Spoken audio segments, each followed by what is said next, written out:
بسم اللہ الرحمن الرحیم۔ سبق نمبر 9 تشدید کے بارے میں۔ سوال یہ ہے تشدید کسے کہتے ہیں؟ اس کا جواب یہ ہے کہ 3 دندانوں والی شکل کو تشدید کہتے ہیں، جس کے 3 دندانے ہیں جیسے یہ۔ اب اگلا سوال یہ ہے کہ تشدید کا دوسرا نام کیا ہے؟ تشدید کا دوسرا نام شد ہے۔ تو شد کہاں ہوتی ہے؟ شد ہمیشہ حرف کے اوپر ہوتی ہے۔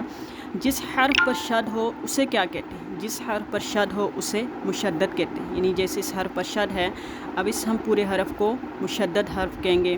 مشدد حرف کتنی مرتبہ پڑھا جاتا ہے؟ تو مشدد حرف 2 مرتبہ پڑھا جاتا ہے، ایک مرتبہ اپنے سے پہلے والے متحرک حرف سے مل کر، دوسری مرتبہ اپنی حرکت کے مطابق، جیسے کہ یہ صاف ایک دفعہ پہلے اپنے متحرک حرف سے مل کر پڑھا جائے گا، پھر صاف اپنی حرکت کے موافق پڑھا جائے گا۔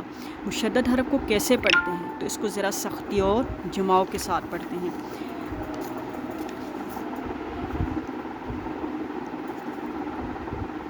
جیسے اس کی مشق دے لکھتے ہیں وَتَبَّ، جیسے صَبَّ، جوڑ ایسے کریں گے صاد با زبر صب، با زبر با، صَبَّ لَدَيَّ وقف لدی، قدر وقف قدر، نعم وقف نعم۔